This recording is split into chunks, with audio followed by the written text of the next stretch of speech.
حضور غوث پاک کے بارگاہ کے قریب میں نہر دجلہ ہے. ایک شخص گیا نہ بولا کہ ملاح سے، بولا کشتی والے سے، اولیاء کے سردار کے شہر میں. بولے بھائی مجھے اس پار بھیج دے، یہ کوئی برج نہیں، کوئی پل نہیں، مجھے اس پار جانا ہے. تو ملاح نے کہا کہ اتنے پیسے لگیں گے.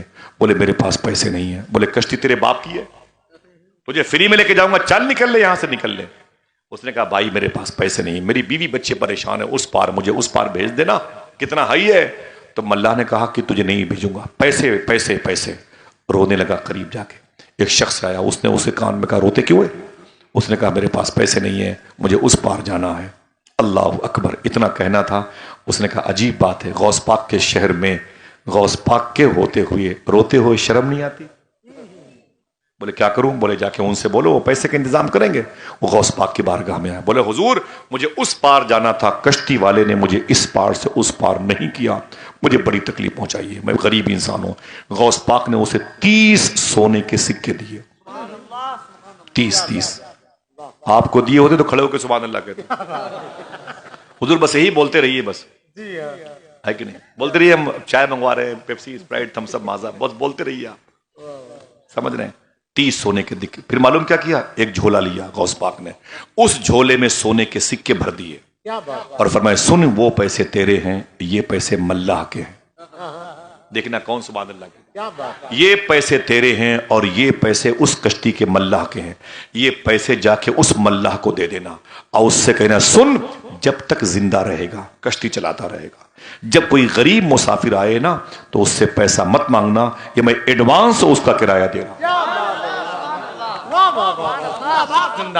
بولے ہاتھوں کو اٹھا کے لبیک یا غوث اعظم، لبیک یا غوث اعظم. اللہ آپ کے گھروں کی بیماریاں دور فرمائے. آمین. چھوٹی موٹی دکانوں میں جو کاروبار کرتے ہیں نا، اللہ اس میں برکتیں عطا فرمائے. بولے جا کے اس سے بولنا ساری زندگی کے غریب مسافروں کے کرایے، خبردار کسی سے کرایہ نہ مانگنا، چل اور میرا نام نہ بتانا اس سے. یہ پیسے کس نے دیے؟ وہ چلا گیا اور سونے کی تھیلی اٹھا کے پھینکی، پکڑ ملا سے، چل مجھے اس پار بھیج. تو کالر ٹائٹ تھا نا بھائی، وہ غوث پاک کے بارگاہ سے آیا تھا اور کالر ٹائٹ تھا. بولے مجھے اس پار بھیج. اور یہ اس نے جب دیکھا کھول کے سونے کے سکے تو اس کی تو بتی جل گئی. اس نے کہا یار اتنے پیسے سونے کے؟ بولے ساری زندگی کے غریب مسافروں کے کرائے ہیں، ایڈوانس رکھ لے. اس نے کہاں سے مارا تم نے؟ بولے تجھ کو اس سے کیا مطلب؟ مجھے اس پار بھیج، اس پار بھیج. ملا نے کہا بھیجوں گا لیکن یہ بتا دیا کس نے ہے؟ کہا تجھ کو اس سے کیا، مجھے اس پار بھیج. کہا یار یہ بتا تو دے کہ اتنے پیسے تم نے لائے کہاں سے؟ اس نے کہا نہیں بتاؤں گا، مجھے اس پار بھیج. دیکھنا کتنے لوگ سبحان اللہ کہتے ہیں. کشتی والے نے چپو رکھ دیا اور اس کا ہاتھ پکڑا اور اس کے کان کو پکڑ کے بولا کان کے پاس. بولے سن مجھے بے وقوف سمجھتے ہو؟ میں جانتا ہوں یہ کام صرف بغداد میں شیخ عبد القادر جیلانی کیا کرتے ہیں. یہ کام صرف شیخ عبد القادر جیلانی کیا کرتے ہیں. سمجھ گئے آپ؟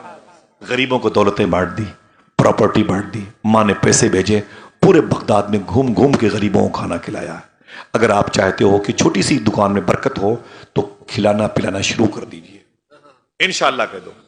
ایک چائے ہی صحیح، 10 روپے کا کھجور لے لیا کرو، 20 روپے کا. ان نمازیوں کو، سادات کو، بچوں کو، بوڑھے نمازیوں کو، بوڑھی ماں کی عمروں کی عورتوں کو گھر بلا لیا کرو. 10 روپے کا پارلے بسکٹ لے کر کے، آدھا کلو دودھ لے کر کے، چائے بنا کر ان کی آپ ضیافت کر دیا کرو. کہ غوث پاک کو کھلانا پلانا بہت پسند تھا. نمازیوں کے قدم آتے رہیں گے، اللہ گھر میں برکتیں دے گا انشاءاللہ. سمجھے؟ حضور غوث پاک کی میں نے بڑی باتیں بتائی ہیں اور یہ باتیں آسان طریقے سے بتائی. میں مائک پر ٹف بات نہیں کرتا، ثقیل باتیں نہیں کرتا، مشکل باتیں نہیں کرتا. مجھے بہت آسان لوگوں سے بات کرنی ہوتی ہے. لیکن ایک سوال کیا گیا تھا کہ غوث پاک کی کرامتوں میں سے سب سے بڑی کرامت کیا ہے؟ بس بات ختم. تقریر نہیں، اب تو بات ختم ہو گئی. غوث پاک کی جو سب سے بڑی کرامت ہے وہ کیا ہے بتا دوں؟ کون ہے سب سے بڑی کرامت؟ کون ہے؟ 400 لوگوں نے غوث پاک کے پیشاب مبارکہ کی تاثیر کو دیکھ کر کے، کرکوک کردستان کے علاقے کے حکیم نے جب کلمہ پڑھا تھا تو پورے اس کے خاندان کے لوگوں نے کلمہ پڑھا تھا. کیا یہ سب سے بڑی کرامت ہے؟ مرغی کی ہڈیوں پہ ہاتھ رکھا زندہ ہو گئے، مردے 300 قبروں سے اٹھ کے بھاگے، یہ بڑی کرامت ہے؟ فرمایا نہیں. دیکھنا کتنے لوگ سمجھتے ہیں، علماء کرام کیسا مسکراتے ہیں. فرماتے کہ حضور غوث پاک کی 2 سب سے بڑی کرامت ہے. کتنی؟ ہاتھوں کو اٹھا کے بولے ماشاءاللہ. اللہ اٹھے ہوئے ہاتھوں کی آبرو بچا لے. کتنی بڑی کرامت ہے؟ 2 سب سے بڑی کرامت ہے. اسے بھولنا نہیں. پوچھا گیا وہ کون ہے 2 بڑی کرامت؟ تو کہنے لگے کہ دو بڑی کرامت یہ ہے کہ غوث پاک سرکار نے کبھی جھوٹ نہیں بولا، کبھی حرام نہیں کھایا. یہ سب سے بڑی وعدہ کیجئے انشاءاللہ ممبر سے لے کر کے زمین تک بیٹھنے والے، خدا کی قسم اب انشاءاللہ حلال کھائیں گے. ہاتھوں کو اٹھا کے بولو انشاءاللہ.